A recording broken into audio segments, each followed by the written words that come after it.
Bueno, continuamos entonces con nuestro estudio de Romanos. Estamos en el capítulo 8. Vamos a leer el versículo 12 y 13 para ver el tema que tenemos ahí, que es estamos en deuda, ¿sí?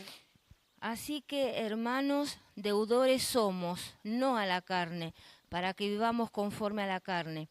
Porque si vivís conforme a la carne, moriréis. Mas si por el Espíritu hacéis morir las obras de la carne, viviréis. Muy bien, la deuda que tenemos nosotros es con el Espíritu, no con la carne. No estamos bajo el dominio de la carne, no estamos bajo el gobierno de la carne. Nuestra responsabilidad está en no consentir a nuestra carne. Cuando hablamos de la carne, no hablamos de esto que se ve, sino que hablamos de los deseos internos que cada uno de nosotros tiene, que sabemos que muchas veces están en enemistad con las cosas del Espíritu, con las cosas del Señor. Entonces nuestra responsabilidad está en no consentir a esos deseos, porque ahora estamos viviendo una nueva vida y estamos viviendo bajo el gobierno del Espíritu. Como hablábamos ayer en el mensaje, no se puede vivir bajo el gobierno de dos señores, solamente se puede vivir bajo el gobierno de un Señor. Entonces se nos invita a que nosotros podamos vivir bajo el gobierno del Espíritu Santo y que de esa manera nosotros no consintamos con los deseos que tiene nuestra carne.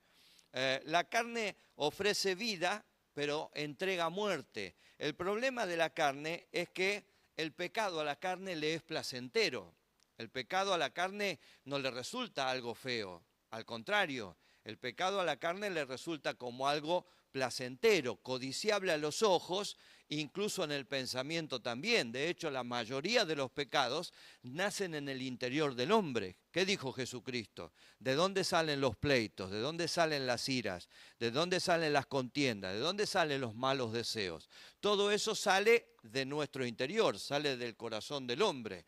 Quiere decir que de alguna manera nosotros podemos refrenar esto, nosotros de alguna manera podemos no darle cauce o no darle cabida a toda esta influencia que tenemos desde nuestro propio interior. Cuando nosotros vamos a Génesis capítulo 3, nos encontramos con que el pecado o lo que tenían prohibido Adán y Eva, que era comer del fruto del árbol de la ciencia del bien y del mal, les pareció codiciable a los ojos, es decir, fue atractivo. Nunca el pecado se presenta como algo que no es atractivo, porque si no nadie lo haría. El pecado es atractivo, fue codiciable a los ojos, fue delicioso al pensamiento, entró por los sentidos, ¿sí? Hasta que pensaron que, bueno, podría ser bueno participar. Y le dieron rienda suelta a ese pensamiento, consintieron con el deseo que tenían dentro de su corazón. Y como resultado de esto vino la caída del hombre, ¿sí? Ofreciéndoles vida, ofreciéndoles sabiduría, ofreciéndoles conocimiento, lo que cosecharon fue la muerte en todos sus estados. La muerte física, porque a partir de ahí el hombre perdió la vida eterna que tenía. Por eso a veces a nosotros nos cuesta tanto entender la muerte. Cuando parte alguna persona, nosotros generalmente entramos en conflicto y siempre encontramos una excusa para sentirnos mal. Si era joven porque era joven, si era grande porque lo queríamos tener más tiempo, si fue de manera natural, siempre tenemos un pero.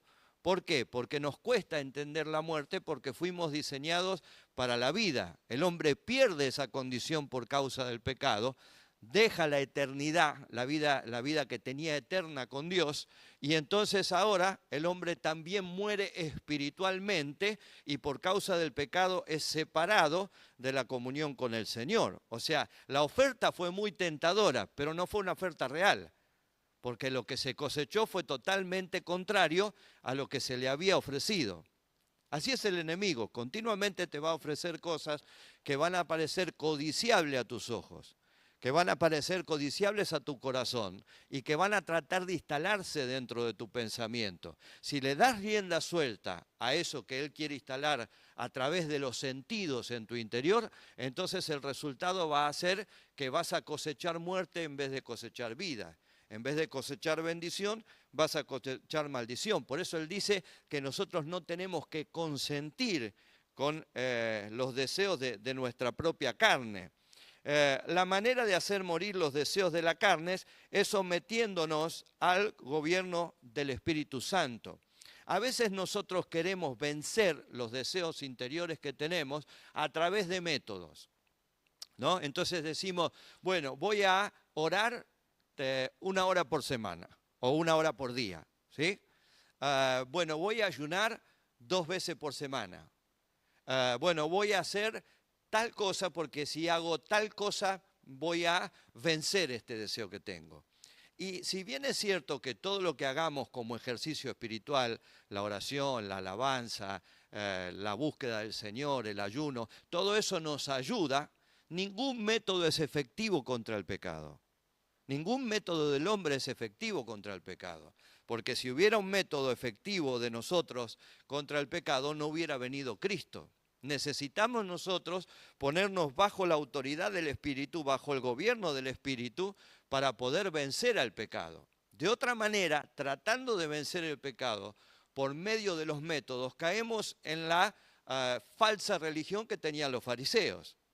Que ellos creían que porque ayunaban, que porque daban diezmo, que porque hacían ciertas obras para ser reconocidos por los hombres, ellos estaban bien con Dios. Y sin embargo nosotros cuando leemos la parábola del fariseo y el publicano, la Biblia dice que el publicano descendió justificado y el otro no. ¿Sí? Porque no son los métodos los que nos ayudan a vencer, no son los métodos los que nos dan la victoria contra los deseos interiores que tenemos, sino el hecho de que nos pongamos bajo el gobierno y bajo la autoridad del Espíritu Santo. Es decir, que el Espíritu Santo nos controle por completo. Somos salvos por la obra del Espíritu y entonces tenemos que caminar en el Espíritu. ¿Sí? ¿Qué significa caminar en el Espíritu? Que yo tengo que vivir una vida dependiente del Espíritu Santo las 24 horas. A veces nosotros vivimos una vida dependiente del Espíritu Santo dentro de la reunión. ¿Sí? 2 horas de culto. El problema es cuando no hay culto. Y el problema son las otras 22 horas. No. Ustedes fíjense que continuamente el apóstol Pablo dice andar en el Espíritu, caminar en el Espíritu. Está hablando de un servicio o de una forma de entrega permanente. De no algo que sea temporal, sino algo que sea permanente, que sea parte de nuestra vida diaria, ¿sí? Tenemos que caminar en el Espíritu, movernos en el Espíritu, ser guiados por el Espíritu Santo. Si queremos crecer en un camino de santidad, necesitamos someternos al Espíritu, ¿sí? No nos alcanza, entre comillas, con el hecho de que el Señor nos haya dado su santidad y la haya puesto a nuestro favor. Nosotros tenemos que trabajar cada día en nuestra santidad personal para ir creciendo en nuestra santidad y en nuestra consagración para con el Señor. Quiero que me entiendan esto que estoy diciendo. Cuando digo que no nos alcanza, no estoy diciendo que la obra de Cristo no alcanza. La obra de Cristo es perfecta y la santidad de Cristo aplicada a nuestro favor es perfecta. Dios nos trata como si jamás hubiésemos pecado. Pero eso no quiere decir que nosotros no tengamos fallas. Eso no quiere decir que no tengamos errores. Eso no quiere decir que no tengamos cosas por corregir. Eso no quiere decir que no tengamos metas por alcanzar.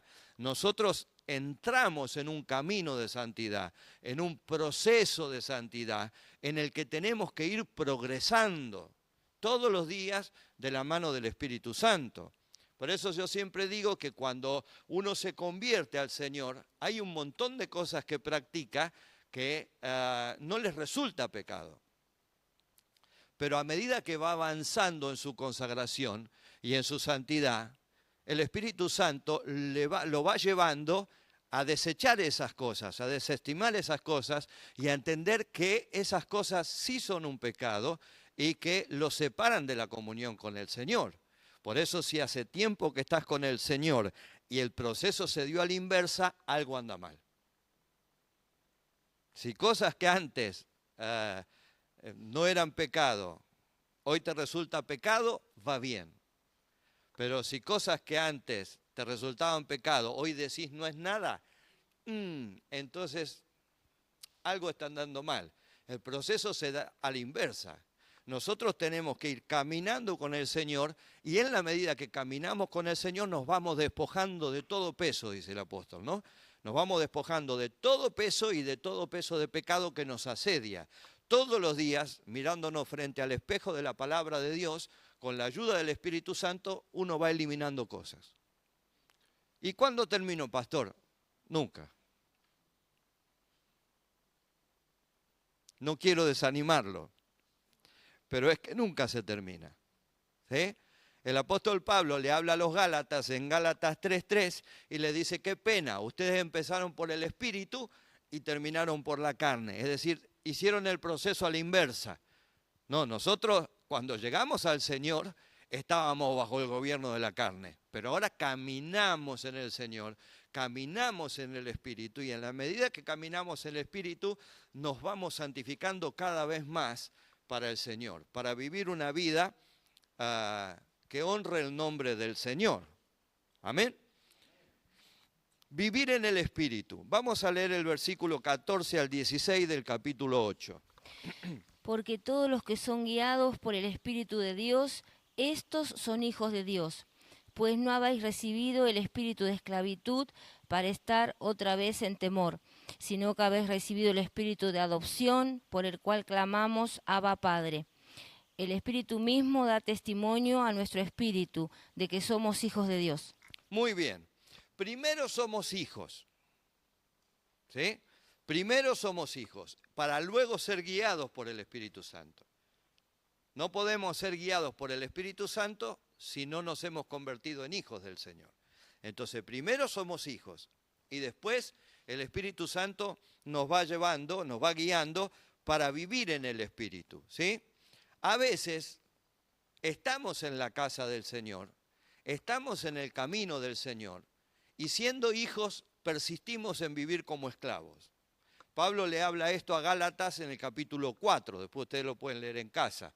Todo el capítulo 4 Pablo le habla acerca de esto, que hay algunos que viviendo en la casa y siendo hijos terminan viviendo como esclavos, porque siguen sujetos a las viejas pasiones, porque siguen sujetos a los viejos pecados, porque no se terminan de convertir, porque no se terminan de entregar, porque no se terminan de soltar para vivir una vida abundante en el Espíritu. No, somos hijos del Señor. Porque somos hijos del Señor, ya no estamos sujetos a esclavitud de ningún tipo. Por eso habla de la esclavitud del temor. La esclavitud del temor es tremendo sobre el corazón del ser humano, lo bloquea, el temor lo bloquea, el temor lo paraliza, el temor lo desanima, el temor lo desautoriza, pero ahora nosotros ya no somos esclavos para vivir bajo el temor ni bajo los deseos de la carne. Ahora el Espíritu de Dios nos hizo libre para que nosotros podamos ser guiados. Esa palabra que usa ahí es la palabra hago, ¿sí? Es arreados por el Espíritu. El Espíritu nos quiere arrear, llevar para su lado, llevar para su propósito, llevar para su camino, llevar para el plan que Él tiene con cada uno de nosotros. Esa palabra es arrastrar, ¿sí? El Espíritu trata de arrastrarnos a nosotros para que nosotros vivamos una vida abundante en libertad, ya no como esclavos, sino ahora en libertad, porque el Espíritu de Dios nos tiene que haber hecho libres. Dice la palabra de Dios, si el Hijo os libertare, seré verdaderamente libres. Ahora, si el Hijo me libertó, ¿por qué yo elijo seguir siendo esclavo? ¿Por qué me quiero seguir sometiendo a cosas que me hicieron mal, a cosas que me esclavizaron, a cosas que me llevaron a practicar cosas que me hicieron daño, valga la redundancia, ¿no? Cosas que me lastimaron, que me degradaron. Ahora soy hijo. Como soy hijo, soy guiado por el Espíritu. Y como soy guiado por el Espíritu, tengo que vivir en el Espíritu. Y vivir en el Espíritu significa tener la libertad de vivir bajo las reglas de Dios y bajo la voluntad del Señor. Amén. ¿Dónde nos guía el Espíritu? Tenemos una pregunta ahí. Lo primero que hace el Espíritu Santo es guiarnos al arrepentimiento. Es imposible que una persona llegue al arrepentimiento si el Espíritu Santo no trabaja en el corazón de la persona para poder hacerlo. Por eso yo insisto con los hermanos que a veces dicen que el Espíritu Santo no va a estar en la gran tribulación, que es un error. Porque en la gran tribulación va a haber salvación de almas. ¿Y cómo las almas se van a salvar si no está el Espíritu Santo guiándolos al arrepentimiento? El único que puede llevar al hombre al arrepentimiento es el Espíritu Santo, porque es el que lo confronta, porque es el que le declara su real estado, porque es el que le muestra quién es y cómo es en realidad. Cuando uno está frente al Espíritu Santo, el Espíritu Santo saca la radiografía de la persona y se la muestra. No para acusarlo, sino para ayudarlo, para guiarlo, para que haya una rectificación, para que haya una restauración en la vida de la persona. Yo puedo hablarles durante 2 horas y quizás no convencerlos de que algo que están haciendo está mal.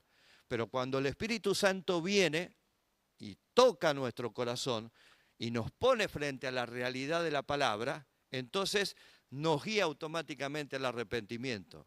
Vence todos nuestros argumentos, vence todas nuestras resistencias. El Espíritu Santo nos guía a dejar de pensar en nosotros y a poner nuestro pensamiento en el Señor, ¿sí? Porque el hombre por naturaleza es egocéntrico, el hombre por naturaleza es egoísta, entonces piensa en él, piensa en satisfacerse él, sin importarle lo demás. Sin embargo, cuando el Espíritu Santo viene, nos guía para que dejemos de pensar en nosotros y pongamos nuestro pensamiento y nuestro corazón en el Señor. Ya no vivo yo, dice Pablo, ahora Cristo vive en mí. Dejé de pensar en mí, no es que me abandoné, pero dejé de yo ser el centro de la historia para poner en el centro de la escena al Señor Jesucristo. El Espíritu Santo nos guía y nos guía al amor, dice la Biblia, ¿no es cierto? Y es un amor que uno puede leerlo en Primera de Juan, que va en 2 direcciones. Un amor que tiene que ir en dirección a mi prójimo primeramente. Y esto tiene que ver con mi familia, esto tiene que ver con los hermanos de la iglesia, esto tiene que ver con las personas del mundo, ¿sí? Si el Espíritu Santo está en mi corazón, me va a guiar para amar a las personas, para mostrarle mi amor a la persona y para revelarle el amor de Dios a las personas, ¿sí? Luego, en dirección a Dios. Usted dice, pastor, pero es al revés, primero hay que amar a Dios. Mire, si usted no ama a la persona que ve, muy difícilmente puede amar a un Dios que no ve.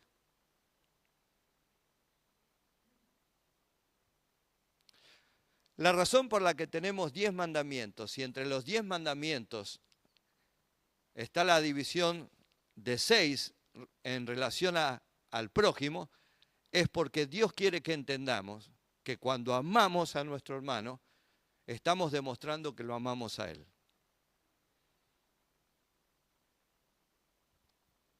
Recuerde esto, yo no puedo amar a un Dios que no veo si a un hermano o a un prójimo que veo yo lo desprecio o no lo tengo en consideración. Entonces, el Espíritu Santo nos guía al amor, ¿sí?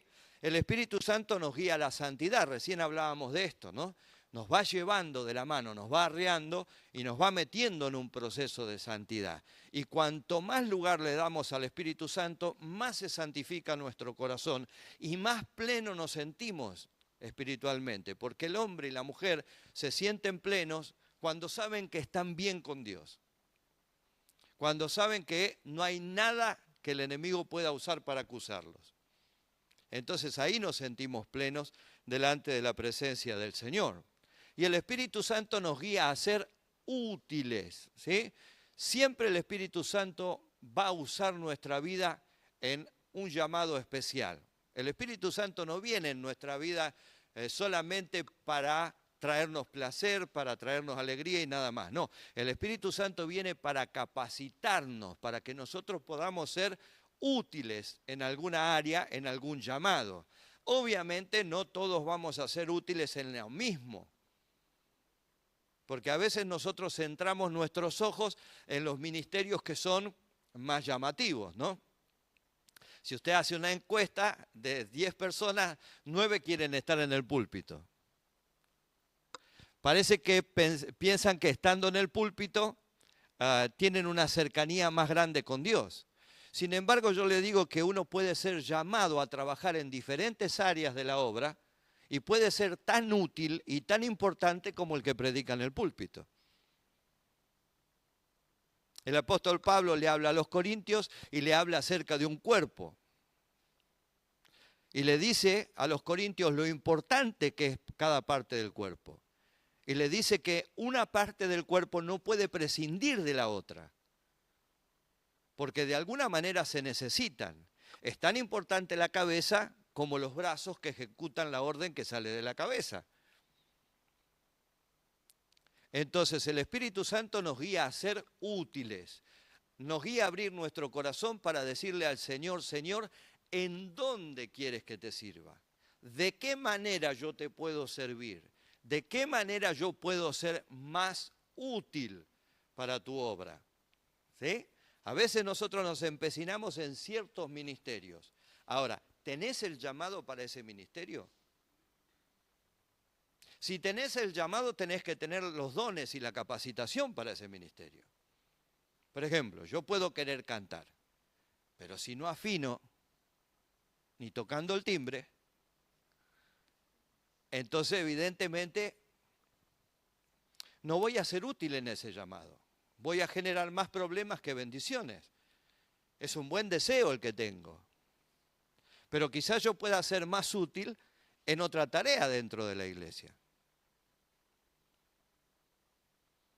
¿Me entiende lo que le digo? Ah, no, pastor, lo que pasa es que como es para el Señor.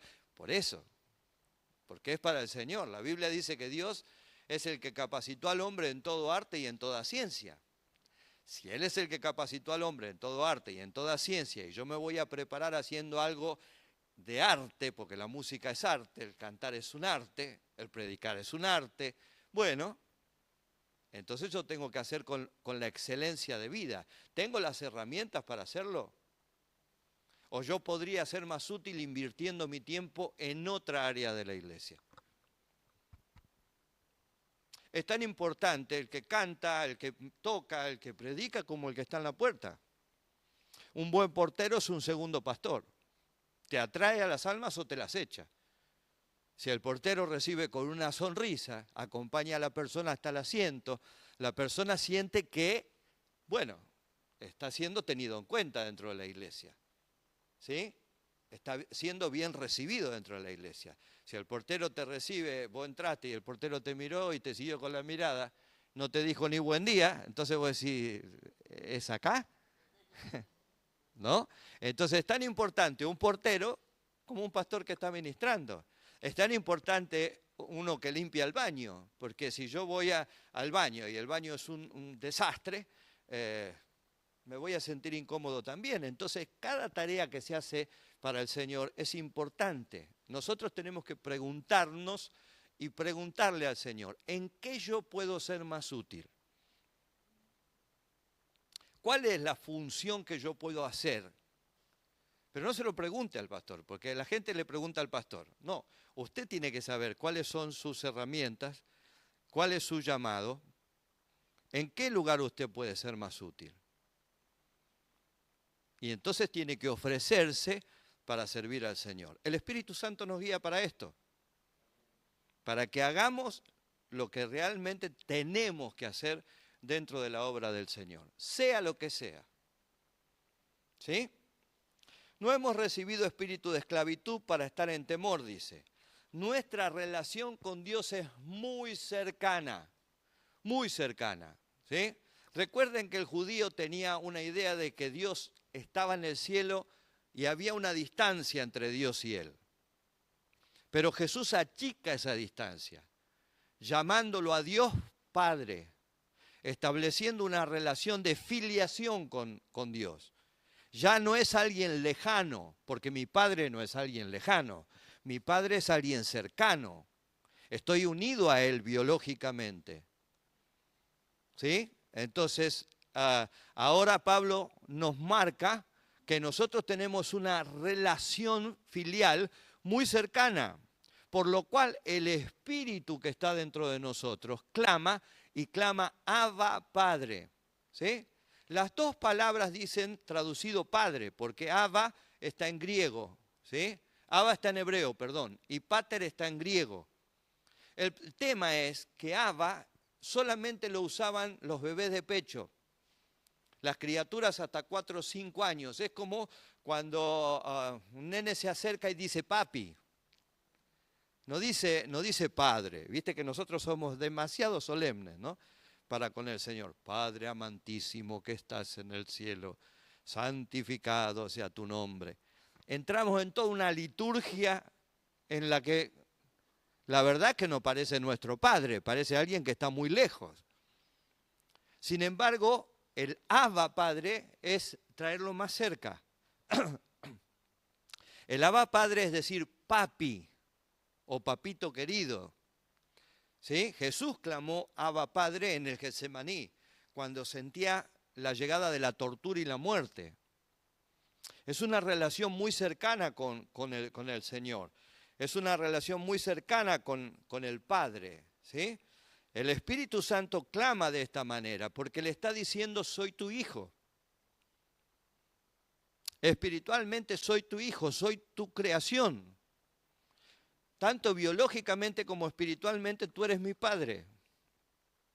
Entonces busca establecer una relación más cercana con el Señor. ¿Sí? El Espíritu Santo da testimonio a nuestro espíritu. La palabra que usa ahí en el original es sum martureo. Sum martureo, doble M tiene, ¿sí? Que tiene que ver con que testifica juntamente. Es decir, el Espíritu Santo y mi espíritu dan testimonio juntos de que yo soy un hijo de Dios. Certifican de que yo soy un hijo de Dios. Certifican de que yo tengo una relación íntima con el Padre. El Padre no es ajeno a mí y yo no soy ajeno al Padre. Estamos fuertemente unidos, íntimamente ligados, ¿sí? Por eso habla ahí acerca de la adopción. Cuando habla de el espíritu que clama Abba Padre, habla del espíritu de adopción. La adopción en el mundo romano es diferente a la adopción a la que nosotros tenemos aquí en Occidente. En el mundo romano, el padre adoptaba a una persona que podía ser su hijo biológicamente o no. Era indistinto. Pero lo adoptaba cuando ese chico era maduro. Y entonces le daba todas las responsabilidades para poder administrar todos los bienes. Por lo tanto, si él tenía un hijo y él creía que ese hijo era inmaduro, muchas veces lo hacía con otra persona que no era su hijo biológico. Ese hijo que él adoptaba, todo su pasado era borrado, incluso hasta las deudas que él pudiera tener o que su familia anterior pudiera tener. Y ahora pasaba a ser parte de una nueva familia, con todos los compromisos y con todas las responsabilidades de una nueva familia. ¿Se entiende? Eso es lo que Dios hizo con nosotros. Dios nos adoptó como hijos y nos dio todas las responsabilidades para administrar sus riquezas en gloria, para administrar los bienes espirituales. Toda nuestra deuda anterior, toda la deuda de nuestra vieja vida fue cancelada. Ahora nosotros tenemos obligación y compromiso con esta nueva familia y con este Padre que decidió darnos la adopción, que decidió reconocernos legalmente como hijos, porque eso hacía el Padre. Tomaba al hijo y lo llevaba al tribunal y frente al tribunal lo reconocía como su hijo y le daba todos los derechos para administrar todos los bienes. ¿Sí? Muy bien. Tenemos beneficios de ser hijos de Dios. Leemos el versículo 17 y 18. Y si hijos, también herederos, herederos de Dios y coherederos con Cristo, si es que padecemos juntamente con Él, para que juntamente con Él seamos glorificados. Pues tengo por cierto que las aflicciones del tiempo presente no son comparables con la gloria venidera que en nosotros ha de manifestarse. Muy bien, entonces somos herederos de Dios. Mientras la hermana busca Lucas 18, 18, les voy diciendo que el ser hijos de Dios nos da una gran bendición. Nos hace acreedor de una herencia. Nos hace acreedor de una bendición eterna de parte de Dios. ¿Sí? Compartimos la suerte de heredar las cosas espirituales. Estamos sentados en lugares celestiales con Cristo Jesús por ser hijos de Dios. Somos herederos de todas las bendiciones espirituales. ¿Qué dice Lucas 18, 18? Un hombre principal le preguntó diciendo, Maestro bueno, ¿qué haré para heredar la vida eterna? ¿Qué haré para heredar, dice él, la vida eterna? ¿Sí? Nosotros recibimos esa vida eterna ya por herencia, porque somos herederos directos de Dios por ser sus hijos. El Espíritu Santo nos ha reconocido como hijos de Dios. El Espíritu Santo da testimonio de que somos hijos de Dios, con pruebas irrefutables, pero además somos coherederos con Cristo. Quiere decir que todo lo que Cristo tiene nos pertenece. Todo lo que está bajo el gobierno y la autoridad de Cristo nos pertenece. Ahora, si todo lo que está bajo el gobierno y la autoridad de Cristo nos pertenece, ¿por qué a veces vivimos una vida miserable?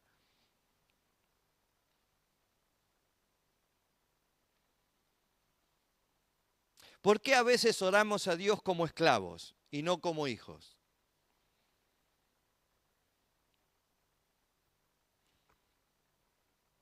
¿Por qué reclamamos migajas como la mujer sirofenicia?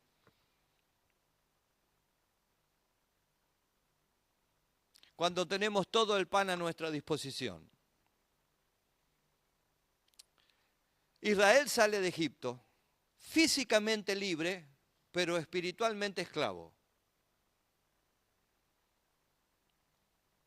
Por eso vaga 40 años en el desierto. Y nosotros a veces somos libertados por el Espíritu Santo, pero seguimos siendo mentalmente esclavos. Seguimos queriendo participar de las migajas. Cuando somos coherederos con Cristo y tenemos todo lo que es de Cristo a nuestra disposición. En la parábola mal llamada del hijo pródigo, cuando el hermano mayor se queja, ¿qué le dice el padre? Todo lo que yo tengo es tuyo. Si hubieras querido, te hubieras podido disfrutar, pero estuviste en la casa siendo mi hijo, viviendo como un siervo, porque quisiste. Porque era cuestión de tomarlo nada más. Te pertenece. ¿Sí? Entonces, nosotros tenemos que aprender esto. Somos herederos de Dios y somos coherederos con Cristo. Todo lo que Cristo tiene me pertenece. Todo lo que está bajo el gobierno de Cristo me pertenece. Yo tengo que asirme de eso y yo tengo que reclamarlo para mí. Pero no como un esclavo o un sirviente, como hijo. Ay, Señor, por favor, yo quiero un trabajito mejor. Bueno, un trabajito mejor vas a tener. Pero nada más que eso, porque estás reclamando como siervo, no como hijo. No estoy hablando de exigirle a Dios, pero sí estoy hablando de tomar lo que nos pertenece, de asirnos de la palabra que Dios nos prometió y haciendo énfasis en la palabra que Él dijo, reclamar lo que me pertenece. Tu palabra lo dice. Y yo solo reclamo lo que tu palabra me dice. ¿Sí? Muy bien. esta herencia grande que tenemos es pertenecer a la familia de Dios. Es decir, somos parte de la familia de Dios, somos de la misma clase, somos parte de la familia espiritual del Señor. Debemos padecer con Él para ser glorificados con Él. Nosotros no somos inmunes al sufrimiento por ser hijos de Dios. A veces pensamos que por ser hijos de Dios a nosotros no nos tiene que pasar absolutamente nada. Por ahí hay un eslogan que dice pare de sufrir. Sería muy lindo. Pero lamentablemente en el mundo tendremos aflicción, dice la Biblia. No somos inmunes al sufrimiento. El sufrimiento es parte de la vida. ¿Sí? El otro día me preguntaba un hermano, no sé quién hizo esto, si Dios o el diablo. Yo digo, ni el Dios ni el diablo, es la vida. La vida se compone de alegrías y de tristezas, de tragedias y de cosas lindas, de fiestas y velatorios. Lamentablemente es la vida que nos toca vivir a cada uno de nosotros. Tenemos que aprender a padecer con Cristo para poder ser glorificados con Cristo. No se puede pretender la gloria si no se toma la copa. El camino a la resurrección pasa por el Gólgota. No hay manera de evitarlo. El sufrimiento es parte de la vida. Los padecimientos y los sufrimientos que tengamos no se pueden comparar de ninguna manera con la gloria que nos espera. Eso nos tiene que alentar. Eso nos tiene que fortalecer. Eso nos tiene que bendecir, nos tiene que animar para poder seguir adelante. Amén.